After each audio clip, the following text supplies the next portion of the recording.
તો ગુજરાતમાં આરોગ્ય કર્મીઓની હડતાળને લઈને આરોગ્ય મંત્રીએ નિવેદન આપ્યું છે। આરોગ્ય મંત્રી ઋષિકેશ પટેલે કહ્યું છે કે ગેરસમજના કારણે ઉતાવળ થઈ ગઈ। તેમના જે મુદ્દા છે તે આરોગ્ય અને પંચાયત વિભાગ સાથે બેસીને નક્કી કરી શકે તેમ નથી।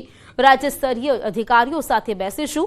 एक निर्णय लेवाथी केटला लोको पर असर पड़ी शके, केटला लोकोनी नवी मांगणी ऊभी थाय ते जोवुं पड़े। गैरसमजना कारणे वहेला उतावळ पण एमनी थई गई हड़ताल करवामां, परंतु एमना जे मुद्दाओ छे एटले ए मुद्दाओ केवल आरोग्य अने पंचायत विभाग साथे बेसीने नक्की करी शके एम नथी।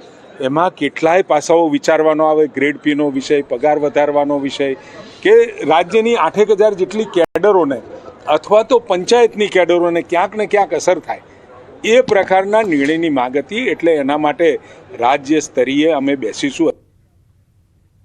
बनासकांठामां बनास मेडिकल कॉलेजमां स्नातक समारंभ आरोग्य मंत्री ऋषिकेश पटेले निवेदन आप्युं छे। आ वखते 7,250 सीटों साथे 450 नवी सीटों आपी। पीपीटी मॉडल पर राज्यमां नवी 6 થી 7 मेडिकल कॉलेज मळशे। आवता वर्षथी दर वर्षे राज्यमां 8,500 डॉक्टरो आपणने मळशे। राज्यमां नवी 100 पीजी सीटों मळशे। बनासकांठाना पालनपुरमां बनास जनरल होस्पिटल खाते आरोग्य मंत्री ऋषिकेश पटेल અને विधानसभाના अध्यक्ष शंकर चौधरीની मुलाकात। नवनिर्मित hospital building block C, D અને एफ, आधुनिक ऑपरेशन थिएटर्स અને सीटी स्केन मशीनનું आरोग्य मंत्रीના હસ્તે લોકાર્પણ કરવામાં આવ્યું। બનાસ ડેરીના ગલબાભાઈ નાનજીભાઈ ટ્રસ્ટ સંચાલિત બનાસ જનરલ હોસ્પિટલમાં આધુનિક સુવિધા ઊભી કરાતા જનતાને સારી આરોગ્યની સેવાઓ મળશે।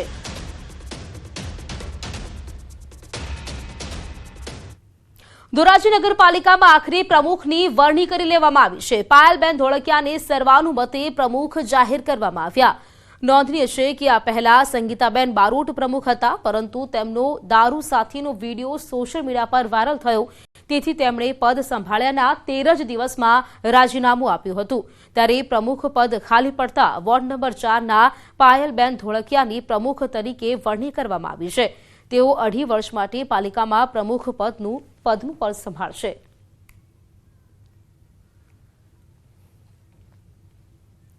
जनता पार्टी नो आभार मानीश के एमने मने प्रमुख तरीकेनी जवाबदारी सोंपी। अमारा 24 सभ्योनो खूब खूब आभार मानीश। तो पहला पाणीनो प्रश्न छे बेनोने अमे जल्दीमां जल्दी तके सोल्व थाय एवो अमे प्रयत्न करशुं अने हालना जे चालू काम छे जल्दीमां जल्दी तके पूरा थाय एवा अमे प्रयत्न करशुं। तो अमदावाद शहर पोलीसनी कामगीरी अंगे पोलीस कमिश्नर करशे समीक्षा। तेमज रामनवमीना तहेवारने लईने पण तमाम तैयारीओ करी देवाई छे। पोलीस कमिश्नर शहरना तमाम पीआई अने उच्च अधिकारीओ साथे बैठक योजशे। असामाजिक तत्वों विरुद्ध करेली कामगीरीनी समीक्षा करशे। साथे ज सीसीटीवी कैमेरा अने समर केम्प विषे पण चर्चा करवामां आवशे। डीजीपीए आपेली 100 कलाक बाद थयेली कामगीरीनी समीक्षा पण करवामां आवशे। रामनवमीना तहेवारने लईने पण व्यवस्थानी समीक्षा करवामां आवशे।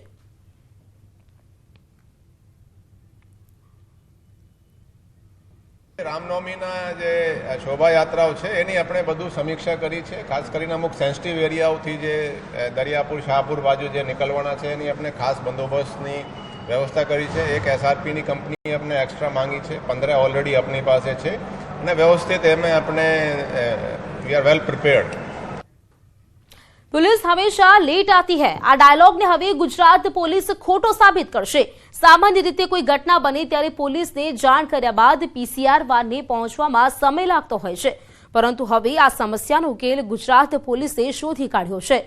रिस्पोन्स टाइम घटाडवा गुजरात पुलिस शुरू करवा जई रही छे प्रोजेक्ट जीपी दृष्टि। आ प्रोजेक्ट अंतर्गत ड्रोननो उपयोग करवामां आवशे। हवे 100 नंबर पर घटनानी जाण करता ज पीसीआर वान पहला ड्रोन पहोंची जशे। ड्रोन द्वारा मेळवेला फूटेज ड्रोन बेस स्टेशनना अधिकारीओने रियल टाइममां देखाशे, जेना आधारे घटनानी गंभीरता अने जरूरी पोलीस फोर्सनुं आयोजन तात्कालिक करी शकाशे। हाल प्रथम तबक्के अमदावादना 8 पोलीस स्टेशनमां प्रोजेक्ट शरू थशे।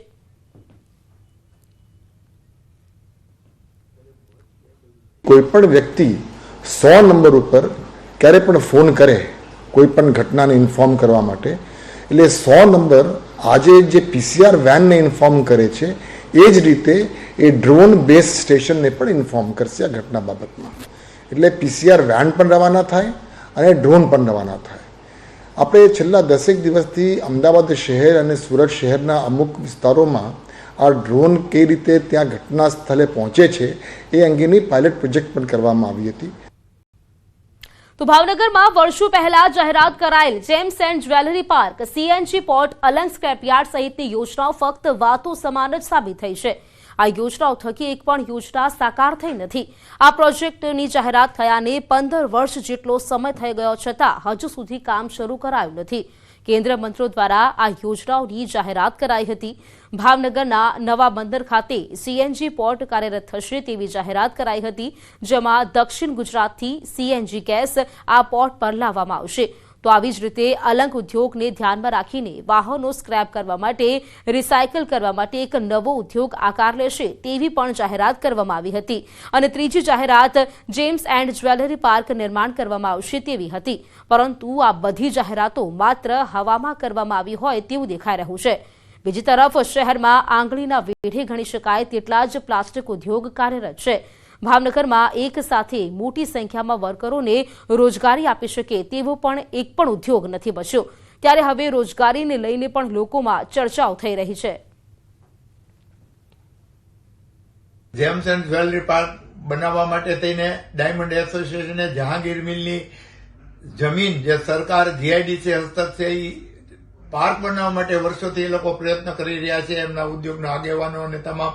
પણ એમાં કોઈ તરફથી એમનો બિનયુઝ અને ખોટા ઉપયોગમાં પણ અત્યારે એ જગ્યા આવતી છે એવી રીતે પડી છે.